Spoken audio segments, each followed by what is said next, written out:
Let's start off with prayer here.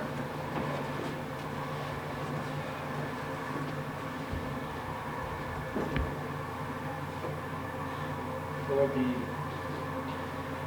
assignments of a missing life, Father, is deafening to a world created to be nothing but full of life.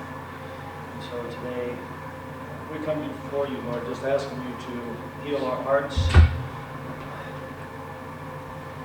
heal our minds, Lord, and give us peace during this time of trauma and distraught. And give us hope at the same time. Help us to see the world as you want us to see it, and to see family as you want us to see it, and the ideas of love and peace and mercy. Lord, I ask your blessings upon this family and the people here today, that the things we talk about right now, and laugh and cry and enjoy the life that we've enjoyed so far, and give it back to you, Father, that You are a great God, and help us to know today how much we love Caty. Teach us how much more we are to love one another. And teach us how we can love you, God, and appreciate the fact that you give us the things you give us for as long as you give us those things. And so right now, Lord, I ask your blessing upon just this time of remembrance and a time of revelation, that we would be united with one another, still be united with Caty, and be united with you, not only today, but forever and ever. Amen. So, my name's Ken Hubbard, contractor, carpenter by trade, preacher on the weekends. And I met Caty and Bill a couple months ago, so that's why I'm here today. I'll tell you a story here. So, Caty wants to get a book to put in the house, right? And so we go to the library, and right before we go into the library, she says, "Hey, I'm kind of hungry." I said, "Okay, we'll get something to eat after lunch." So I said, "Okay." So we go in the library. She goes up to the librarian, and she puts her hands on the desk, goes, kind of a loud voice, goes, "Give me 2 hamburgers, fry, and a Coke." The librarian goes, "What?" She goes, "This is a library?" And Caty goes, Oh, I'm so sorry. Oh. She whispers, leans over the counter, says, "I have a hamburger, french fry, and a Coke." Now this is a story, if you all know Caty, this was in her roundhouse, in her playbook. This is something she could do. She was a gorgeous woman without a sense of humor. It was like a Mercedes without tires. And this is Caty. This is Caty. And I've talked to Patricia about her and so forth, and Bill, and apparently she was this kind of woman, this sense of humor. Patricia talked about her just intelligent, yet goofy. She was. One time I walked into the electricians were there, and then we decided that we had to take down that stupid straw roof that they have down the basement, right? And Caty looks at me, and I know exactly what she's thinking. "Ken, you didn't give me enough time to get my room cleaned up." Right? We're gonna mess this room up anyway. And she just looked at me and knew exactly what she wanted to. She was kind of particular and tidy, right? That kind of thing. Her silverware drawer was a library catalog system, right? And you look in there, and you know the silverware is all in the same direction. I go, "Okay, this is Caty. This is the woman I'm dealing with, and I got to deal with for a couple of months." And I said, "Okay, I got it." Now, I want to know if you have a sense of destiny. See, I was born in San Diego in '57, moved to Virginia in 2000. 2017, came to work for Steve Jamison, the contractor there. So 2 months ago or so, I got to meet Caty John. So I look back at my life this year, I say, starting from where I came from San Diego all the way over here, and everything happened so that I could just meet her. Sense of destiny. Do you sense that? Do you sense that? I only had 2 months with her, but you had years and years.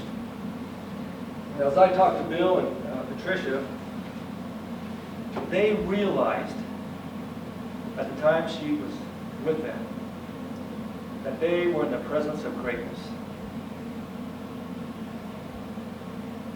Presence of greatness. And you look around the people that you live with right now, and your friends, and your relatives, do you have that sense of destiny that, you just so happen to be married to him, and he happens to be married to you? That you're friends with that person, and you're friends with that person? Do you sense that? We seldom look at people this way until they're taken from our presence. The grandeur of a person. The grandeur of a person. Caty was this grandeur of a person. One that stuck out. So I'd like to say today, I want it to be a day of remembrance. And then after we remember a day of revelation, because that grandeur of that person has its effect on you. And if you don't take this time now to realize and to think about it, burn it in your mind as the days go by, it lessens more and more. But my job today is to help to burn that into your mind. I'm going to burn it into your mind. I'm going to talk about some things that's going to burn into your mind, that you will not forget this woman. How she affects your life. The kind of person she was. Is. Stop using the word was. Is the word. And I'll explain why that is so important to think. And Caty no longer was. Caty is. There's something about creation that calls us as loving beings to find that one individual in our life. You ever realize that? There's something about just the creation, but our humanness. The idea of love and truth. Right? Love and truth. You think you're searching for love. You think you're searching for truth. But truth and love are searching for you. And it found you in Caty. She made you be a better loving person. She made you, right? Am I right? She made you be a better person. She made you face the truth sometimes. Right? I just, okay, Caty, yes. Anytime I got to sit down with her over the course of months, she got me. Now, Bill is one of these fortunate people. I can tell you guys got the same thing going on here. Okay. Bill is a fortunate person in that he was able to find this one person. This one person that you come face to face with, who knows everything about you when you come face to face, and decides to love you even more, despite all the warts and the things that go on behind the doors. There's some ugly things that go on, some good things, but that's what love is. So Bill found a wife who he can enjoy everything together. He tells me, enjoy everything together. A wife who is not contentious. A wife who's not contentious. And a wife who builds you up. A wife who's enthusiastic about life itself. I mean, Caty was that way. Oh, Ken! She comes out. Ken, did you see that? Did you see that jet fly by? Right? Caty and her jets. Right? Did you see that jet? I said, no, Caty, I didn't see it. I heard it. She goes, well, I got a picture here. I got a picture of the jet. I got a picture in case you didn't see it. Okay. All right, Caty. It's a jet. Like you've never seen a jet before. Enthusiastic about life, travel. I guess Bill and her traveled a lot. She really liked her family. Even behind Bill's back, when Bill was gone, she talked nice things about the guy. Right? That's good. And she's a pretty smart woman. Intelligent. Did a lot of stuff. Humble. You know what? I get to sit down with her quite often, and I would sit down and she'd ask some questions, and I'd start speaking, and she'd look at me like she was really interested. You know, you ever find people that, you know, you're talking to them and they're kind of thinking about what they want to say, or this grape in the sky, or whatever you're saying, stuff exciting to them? No, she sat there, wow, yeah, really sincere desire. With that keen sense of humor. I debated whether I should even say what I want to say next, but I think it's, I want to burn it into your mind, because it's burning into mine. I walked past her out into the deck, said something to the electricians, and I came back, and she was on the floor. My first thought was, Caty, what are you doing? I thought she was measuring the floor, the distance from one thing to the other. That was my first thought, because the kind of person she was, that sense of humor, that goofiness. And then, you know, just 5 seconds.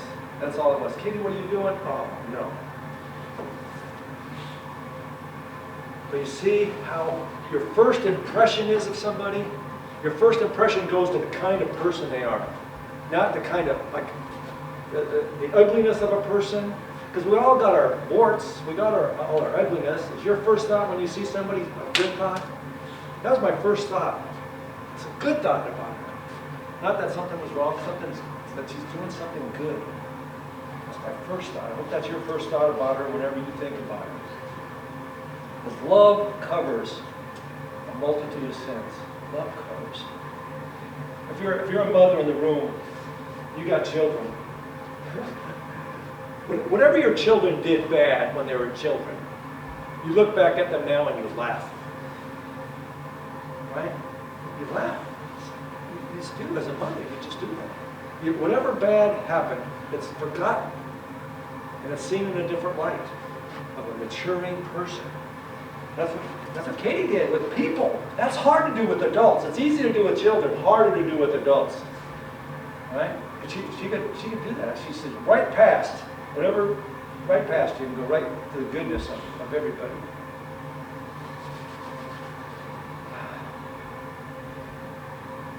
I talked to Bill a couple of times. He sent me a note. And not only is Caty the best thing that's ever happened to Bill, not only is she his everything, but because of Caty, Bill is a better man. And you are better people because of her.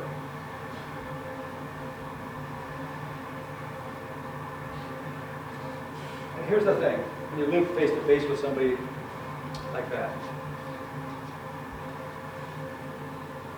Bill will forever reflect the glory and the life of his wife. It'll always be impressed upon him, his character, the way he talks, the way he walks, the way he looks, his mannerisms. It's hard to live with somebody greater than yourself and not be affected. Do you have that sense of destiny? The person you're living with, Randy, you're living with a better person that's greater than yourself? Bill, this was Bill's impression of Caty. It's like, I get the sense that she's the greatest person that he has ever met in his life.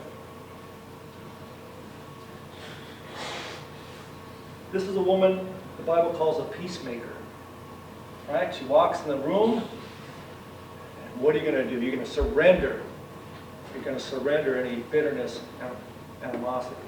You're going to surrender those things. And you're going to succumb to the beauty and the glory and the peace that Caty brings into a room.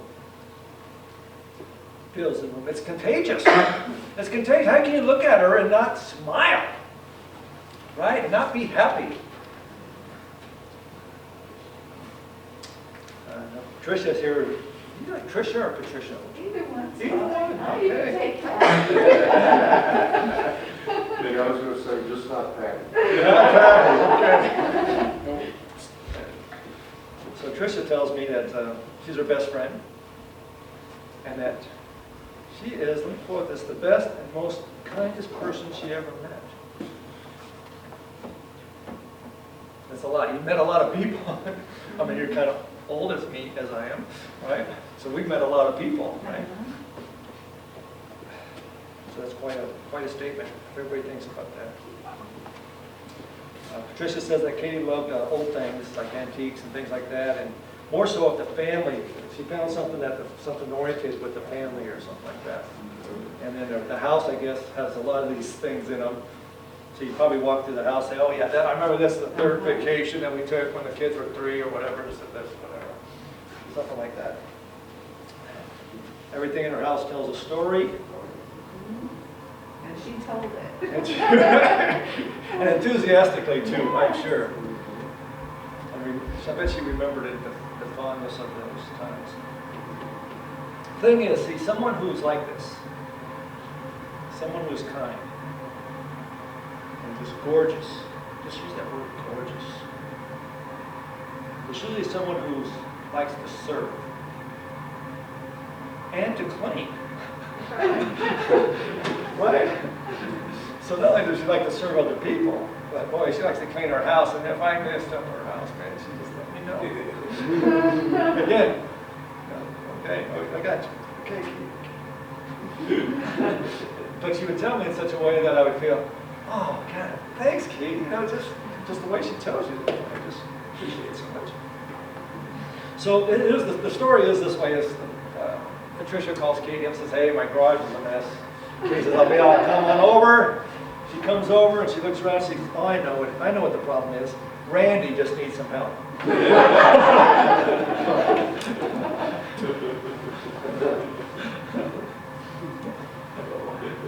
Lost his glasses, that's what helped.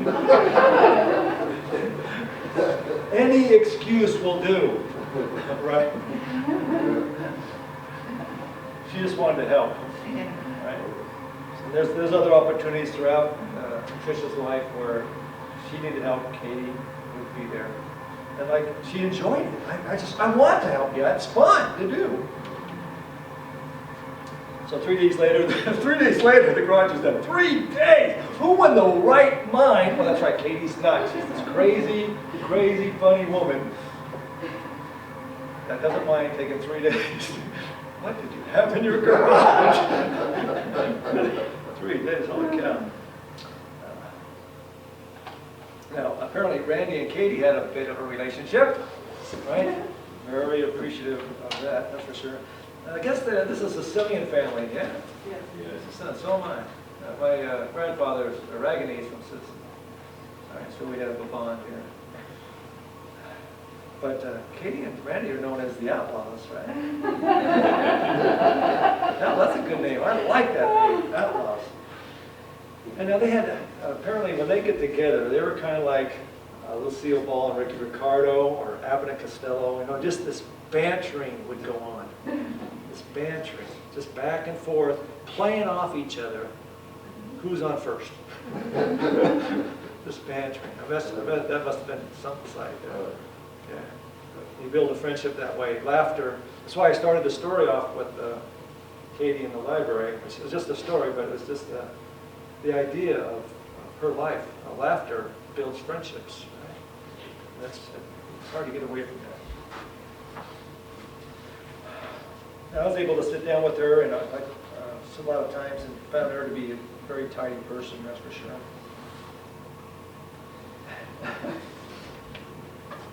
Tidy, I don't know if the word tidy is a good word, but I like it. We took out the pantry one day, right? And then I go up in her bedroom to fix out the room, and she's got the pantry in this glass, what is that, glass shelf? Yeah. Glass book, it's a glass bookshelf. And it's got all the vegetables there in alphabetical order. And I go, Katie. She goes, no, I didn't have another place to put it. Okay, but it's in the glass, it can't get dusty, you don't have to, you don't have to dust it. Right? Okay, so that's the story, that's the remembrance that I have for you all right now. But I'd like to go to the revelation part now. I want to talk about something that hopefully the ideas that I get from Katie about love and truth come out today. And during this time, you got to ask the question why. Right? How many times have you asked them? Why, Katie? Why? Why in a world created by a loving God is there this thing called death, separation? Why is it in this world that you will lose everything you care about? Now, if that don't wake you up today, to remember that you are going to lose everything you care about. It's a fact. This is the hard truth. Why? It has to do with two things. Two things. Love and truth. Now you got to ask yourself this question. How in the world does love and truth have to do with death, separation? You got to ask the question. Okay. Now I'm going to explain it to you. And I bet you've never heard it before. This is why people die. See, the thing is, about love, it's a free choice. It's a free choice. Right? God is love. The Bible says God is love. And if He's love, then love must be a free choice. He can't force you to love Him. He can't force you to love another person. It has to be something you must volunteer to do. It's the biggest decision you make in your life because it's the biggest commitment you'll make in your life. This is true. But here's where death comes in. With the choice to love somebody, you also have the choice not to love. And not to love brings in death. Because instead of living for the other person, to share your life with somebody else, you choose not to share your goods, your life. As a matter of fact, you choose to take from them their life, their property. And this is what Adam and Eve did in the garden. They decided, you know what? I don't care about the generations after. I care about myself. I want to take what is not mine. And the death process starts and we inherit that. Because we are selfish human beings. And the only thing that prevents us from being selfish is love. The love of God comes into your life and reveals to you your unlovingness. How much you don't love. And this is what marriage does. Marriage, when face to face, every day, in and out, in and out, in and out, every day shows you how much you do not love. And it challenges you to the truth that you must love this person next to you. You must. It's part of the creation. It's a pressure that comes upon us. And some of us, like Bill, who loves his wife, it grows on you, this idea of must. I must love her more, I must love her more, I must love her more. Because it's part of the life, how life is. But because we don't love, this death process starts. Now, and here's the big thing is, if I were to ask you to define what love is, you're going to have trouble defining it because it's incomprehensible. But I'm going to give you an acronym here to help you, but then I'll bring Caty into this here. Is that the idea of love is what motivates you to do what you do. You either do what you do because you love yourself and not love others. That's being selfish, right? Or you love yourself as you should, and therefore you love other people, and then you love God as you should. And all three of those work together in unison to bring life. So it's motivation. And then that motivation comes out in four forms. The first one is this idea, the letter L is loyalty or allegiance.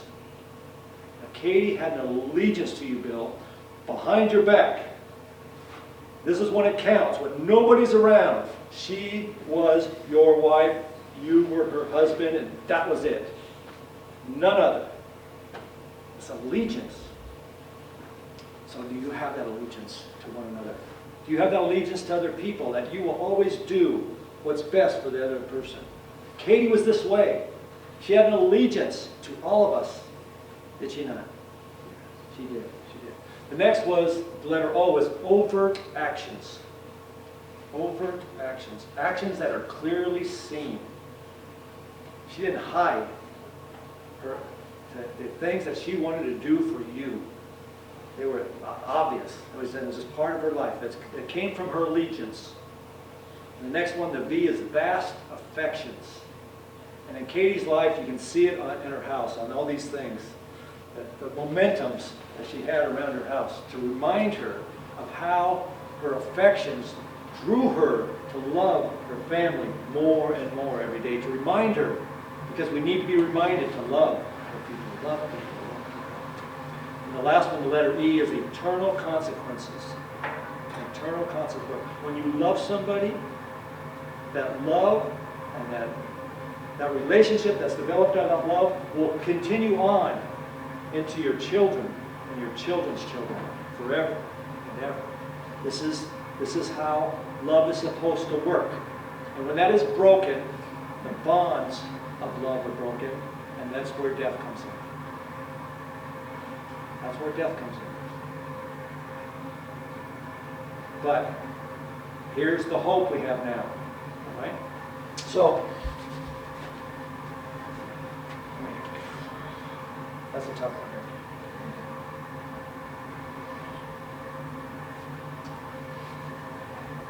Okay, so death comes in. Now, I'm going to surprise you again with another idea here.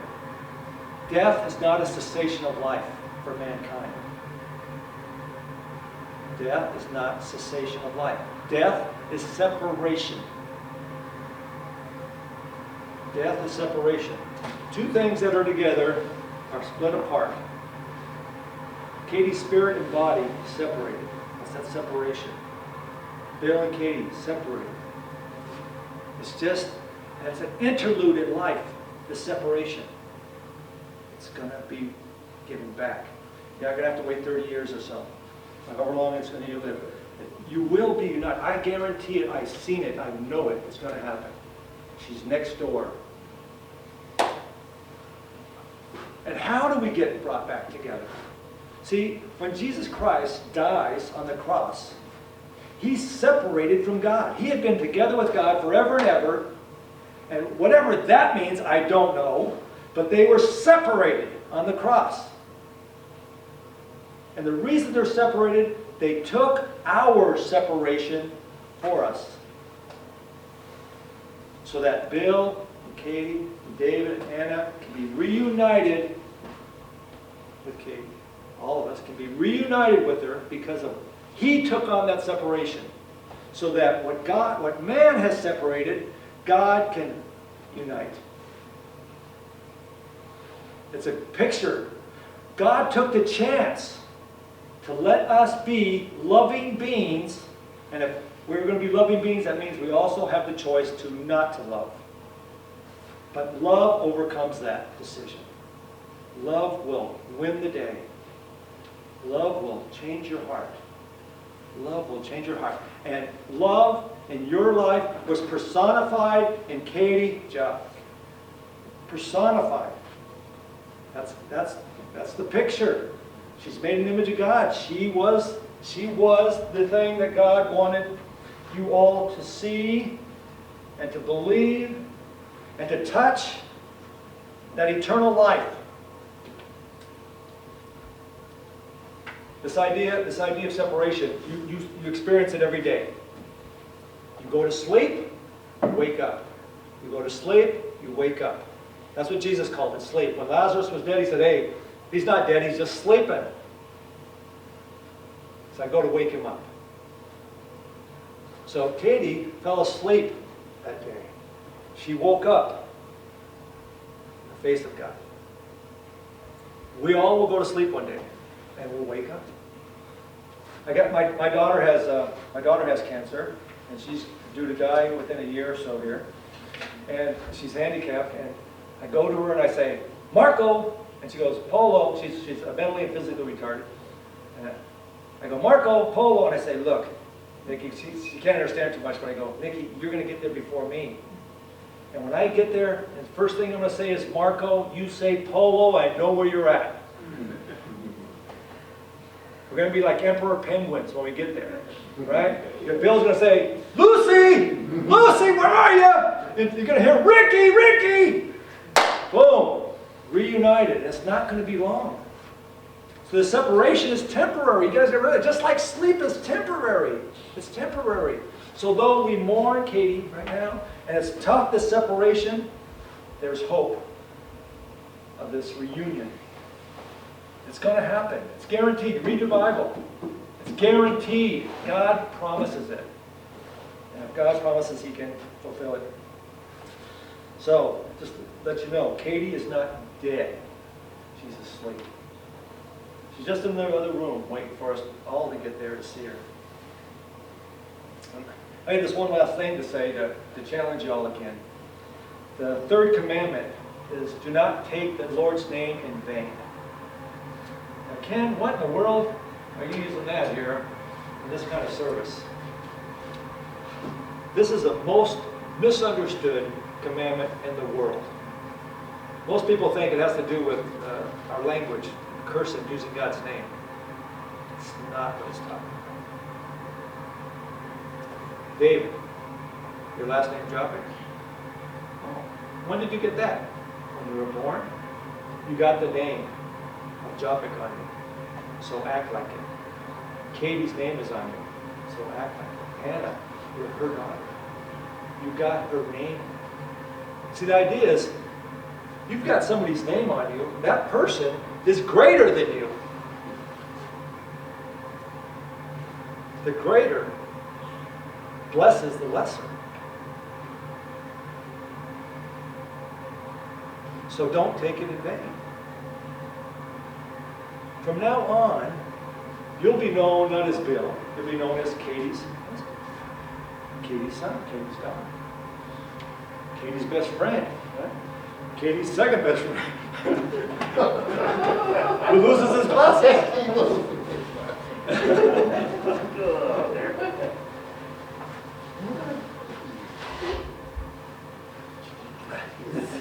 Y'all got Caty's name on you. Andrew, Simon Peter's brother. That's how Andrew was known. But from now on, you'll all be known as Caty's brother, Caty's sister, Caty's friend, Caty's uncle, Caty's carpenter. So we don't want to take her name in vain. We take her name and we go out and we proclaim it. And we continue to proclaim it. I knew Caty Joppich. Live your life as though she has made her impact upon you from this day forth. That she has showed you how to love, how to have that allegiance, how to have the correct actions and the affections so that it will last, not only for her lifetime and your lifetime, but from the generations to come and into the future. This wonderful woman, this gorgeous woman, this tremendous person, will have her effect on the world. 500 years from now, nobody's going to remember her name, but her effects will be felt throughout all eternity. I guarantee it. Bill, did you want to say something right now? Yeah. Thank you, Ken, so much. You know, I thought about this moment for a week. We were all so blessed to have Caty with us. I was so lucky to be chosen. A lot of you were, Jay, Ricky, Mary Cleaver, we were born, you guys were born with her. You know, forced into your life, but we were all so lucky. I was lucky to be chosen to spend the best part of my life with her. The other day, I told my kids, I said, every step you made for here from the rest of your life is just like what Ken said. What would Caty do? And if that's not what she would have done, don't do it. Don't do it. Because everything she did in her life, every person she met in her life, they were special to her. Everything. Patrick said to me just yesterday, he said, I always felt like I was Caty's favorite because she loved me so much. And everybody who ever met her feels that way because she loved them so much. She had so much to give. It wasn't a bad bone in the body. I'm lucky. I'm lucky to have the memories. I could stand here and tell you things that we talked about. And she used to give me a hard time all the time because my mind would be somewhere else. She knew the length of my concentration was limited to a short period of time. And she could see I would wander. Because that's the way my mind works. You know, but I've had time to reflect. I've had time to realize how blessed I was. How blessed we all were. You all will miss her greatly, but everybody has the memories. You know, it's taken far too soon. But at least we had her here. I was blessed that she chose me because It could have been somebody else. And thank God for all of us that she did. You know, I don't want to say a lot, but every morning I get up, every night I go to sleep. She's the first and last thing I think about. Every day I have her memories. And fortunately, there's no bad memories. I can't remember a time, not one time in our life, that we argued enough that I walked away from the table mad. Or that we had a disagreement that we couldn't agree to even disagree on. Because there are a lot of things we didn't see eye to eye on. But we always felt like we had each other and we were happy with where the discussion went. It was blessed in my life. I pray that I'll be able to carry that on and that we all will. Because it's a special thing that not a lot of people are lucky enough to have in their lives. So thank God every moment. And anybody wants to get up and say something, please do. You don't have to. I just want you to know that's how I feel. And that's how I will remember my wife. Every day I'll remember her for the good things that we had, the moments that we would walk in, the jet moment. Every day I look forward to that. You know, the other day I hurried home because I knew they'd come at a certain time and I missed them. But I saw the jet trails right over the top of our house. And I said to my family, I said, I just missed them, but they were here.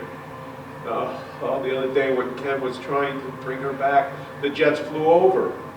You know, and I looked up and I said, thank you, Lord. Thank you, Lord, for whatever you bring to the end of this road.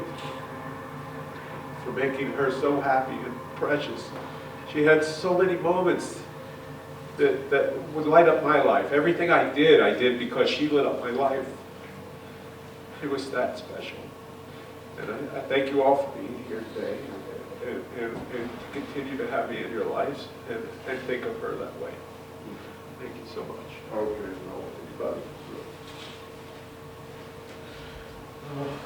Thank you, Ken. Do you have any kind of final prayer we can talk, just to close this out? Anybody else like to say something? Awesome. Well, please. I wrote on there that there's infinite things to say, so I'll just stick to one.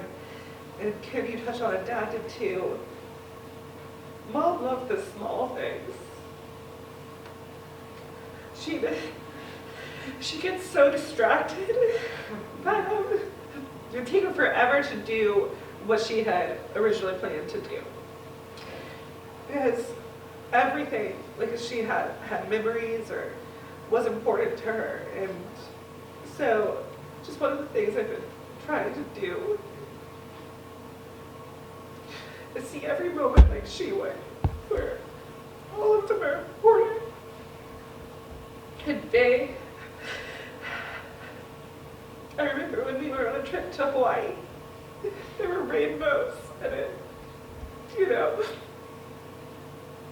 Every rainbow, she'd just be like, it was like the first rainbow she'd ever seen, you know. And she'd send us pictures of the sunrise every morning, and just everyone was special. And she treated people like that in moments, you know. She didn't have any like social media or anything. David and I were just talking about this, like, you know, you live your life so that you can see it. That's just one of the things that I've been trying to think on, to live my life through. How she saw the world. And it's a better place that way, you know. She always saw the silver lining in things. So just do that for her. No, like that.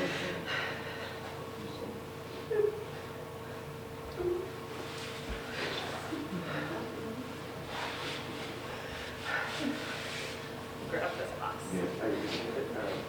Bill, I remember the other day we went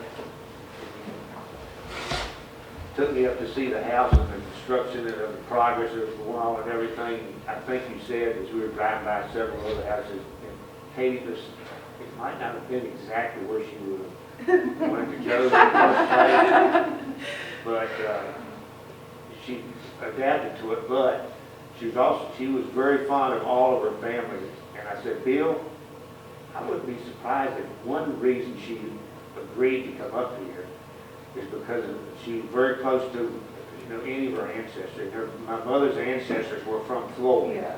And I said, you think that's got anything to do with why she might, you said probably so. Oh, she was already telling stories. You're about right, Floyd. the cemetery and all that, Yeah. So I guarantee that's how you got there, Bill. And then somebody's name on the courthouse, in the courthouse? Yeah, the flager. Yeah. Yeah. Yeah. Yeah, yeah. She loved being there for that. Well, plus it was closer to heaven, too. Yeah, there you go. Sure.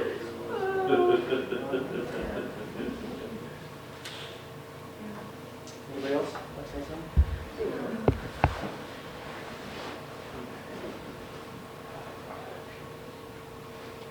I'm not one to talk very much in front of people especially, but Mom deserves it, and I don't want to harp on everything, but that it's already been said, but I agree, as I'm driving, I appreciate everything because she would,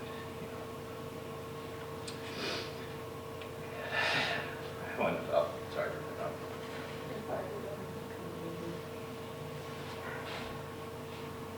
I thought I was holding it together. But, she and I were a lot alike.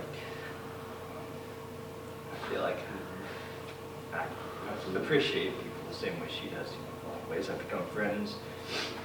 I don't want to talk about myself too much, but, with people that a lot of people wouldn't be friends with because I see the best things in them. No matter what, I don't hold anything against anybody, just like she would, and she's taught us. And I try to think like she does every day, It really was the best mom I could ask for, so I appreciate it every time we got to see each other. Not as much as she did, anytime she could get to go on vacation, or which is what I'm going to miss the most, is just spending time with her because that's She always wanted to do it as a family. yeah. It didn't matter what she was doing, but if it was with her family, she was nice.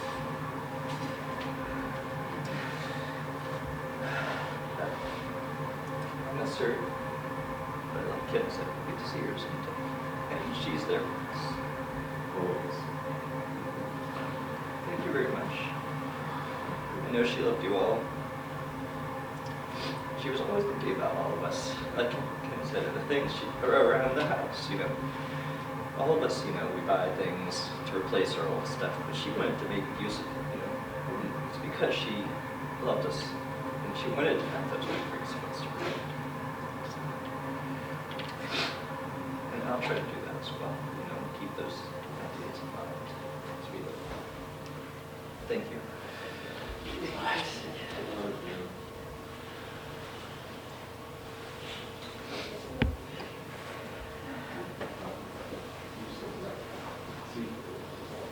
What do you say? No. Good. He laughed the loudest at Katie, though. Yeah. I'll tell you. So, after this is over, is that what you want everybody to do? Yeah, we're all welcome. Vicky was nice enough to ask us to come over to her house when we're done. And I understand those of you that can't make it. I'm not even sure I could stay.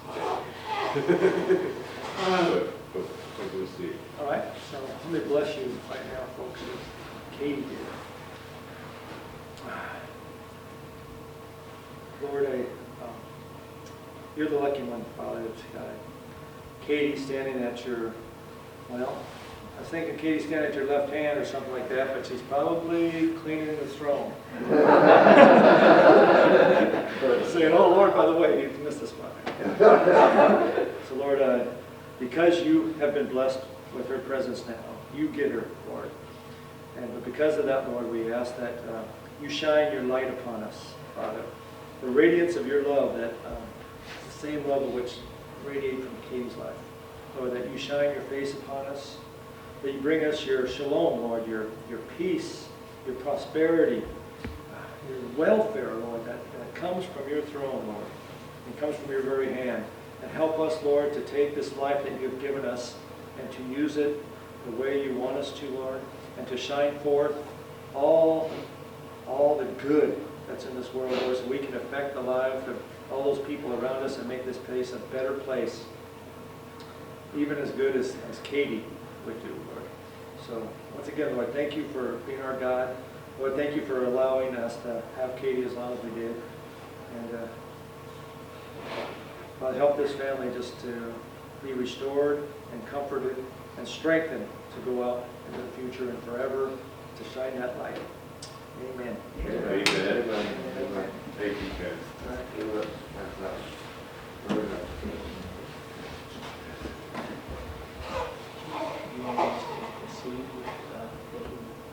Yeah, if anybody wants to say anything before privately to Caty, do it now. Caty's body's gonna go up on the table, and then it's gonna get pushed in, and anybody who wants to is welcome to stay. I personally don't have the stomach for it, but I do want to say one thing to my wife before I leave, so then you can proceed. Absolutely.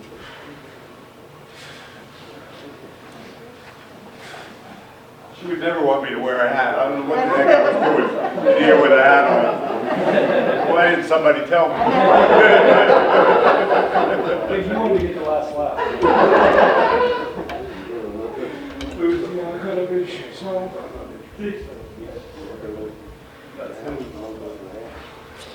Appreciate you.